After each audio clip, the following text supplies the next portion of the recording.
Hi guys, welcome to Cup of Teach. This time I'm going to discuss properties of a kite. What is a kite? Kite is a quadrilateral with two distinct pairs of consecutive sides that are congruent. Let's have here segment OL and segment EL. They are distinct pair of consecutive sides. Therefore, they are congruent. That is why we have to use here one mark and another mark here indicated that they are congruent. Another, segment OV and segment EV, distinct pair of consecutive sides. So, they are congruent. That is why we use here 2 marks and another 2 marks here indicated that they are congruent. Let's have now the properties of a kite. Number 1, the diagonals of a kite are perpendicular. Number 2, exactly one pair of opposite angles of a kite are congruent. Number 3, exactly one diagonal of a kite bisects a pair of opposite angles. Let us consider kite length. Diagonals. Segment OE is perpendicular to segment LV. Since they are perpendicular, therefore, we can form here right angle. Opposite congruent angles. Angle LEV is congruent to angle LOV. Non-congruent angles. Angle OVE is not congruent to angle OLE. Diagonal LV bisect angle OLE and angle OVE. It means that angle OLV is congruent to angle EVL and angle OVL is congruent to angle EVL. So we're going to use here one mark and another one mark here to indicate that they are congruent. Then we also have here 2 marks and another 2 marks here, indicated that the two angles are congruent. Diagonal LB also bisect diagonal OE. This means that segment OE is congruent to segment EU. Let us apply now the properties of a kite. Find the indicated measures if BONG is a kite.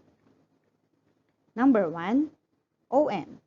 Since the measure of OB is 10, therefore the measure of ON is also 10 because they are congruent. Number 2, NG. Since the measure of BG is 17, therefore the measure of NG is also 17 because they are congruent. BM. Since the measure of BN is 16, yung isang buo, and BM is only half of the segment BN. Therefore, the measure of BM is only 8. Measure of angle BMO. Angle BMO is a right angle because OG and BN are perpendicular lines. Therefore, we can form here right angle, and angle BMO is a right angle. Therefore, the measure of this is exactly 90 degrees. Measure of angle BOG. The measure of angle BOG is 40 degrees because angle NOG is 40 degrees and they are congruent. So, automatically, kung ano ang measure ng kabila, ganun din ang measure ng kabilang angle. So, since ito ay 40, therefore sa kabila ay 40 degrees din. Measure of angle BGO. BGO.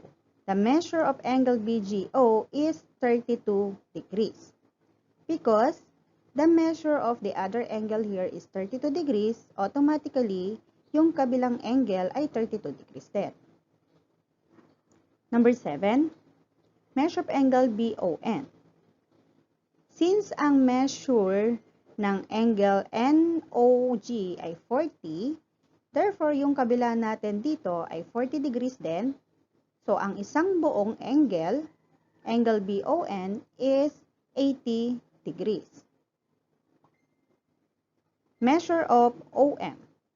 So we can form here right triangle. We have here segment OB, segment BM, and segment OM. So that is right triangle. So in the right triangle, we can use here yung Pythagorean theorem para ma-solve natin yung isang side ng triangle. So sa Pythagorean theorem, that is C squared is equal to A squared plus B squared. Ang C natin dito, that is the hypotenuse, yung longest side ng triangle. So ito yung longest side ng triangle, yung OB. Yung A and B dito are legs. So yung BM natin at yung OM natin, they are the legs. So substitution lang tayo. Ang C natin, OB, squared natin. Ang A natin, BM squared, plus yung B natin, OM, and then squared. Then, we're going to substitute now the value for each. Ang OB natin, that is 10. You have to square it. Is equal to, ang BM natin is 8 squared, plus, ang OM squared natin is missing. So, yun ang isosolve natin. 10 squared is 100. 8 squared is 64. So, we will have now 100 is equal to 64 plus OM squared. Then, transpose natin ang 64 beside 100 because they are similar terms. So, we will have now 100 minus 64. Always remember, pag nag-transpose tayo, mag-change siya ng sign. So, since ang 64 dito ay positive, kaya magiging negative na siya. Then, is equal to OM squared. Subtract natin ang 100 minus 64. The answer is 36 is equal to OM squared. So, since ang OM natin ay naka-squared pa dito, so, kailangan nating kuhanin ang square root ng both side. So, get the square root ng 36, and square root ng OM squared. Para ma-cancel out natin yung squared ng OM. Since ang 36 is a perfect square, ang square root ng 36 is 6. And square root ng OM squared is only OM. Therefore, the measure of OM is 6. Sample number 2. In the kite rows shown below, find the area. So, given dito, RS natin, that is diagonal, the measure is 12. OE natin, that is another diagonal, the measure is 26. So, how do we find the area of a kite? Or how do we find the area of rows? So, area is equal to D1 times D2 all over 2. Or that is diagonal 1 times diagonal 2 divided by 2. So, substitution lang tayo. Area is equal to, ang D1 natin ay 12. Ang D2 natin, that is 26. Divided by 2. Multiply ang 12 at 26, the answer is 312.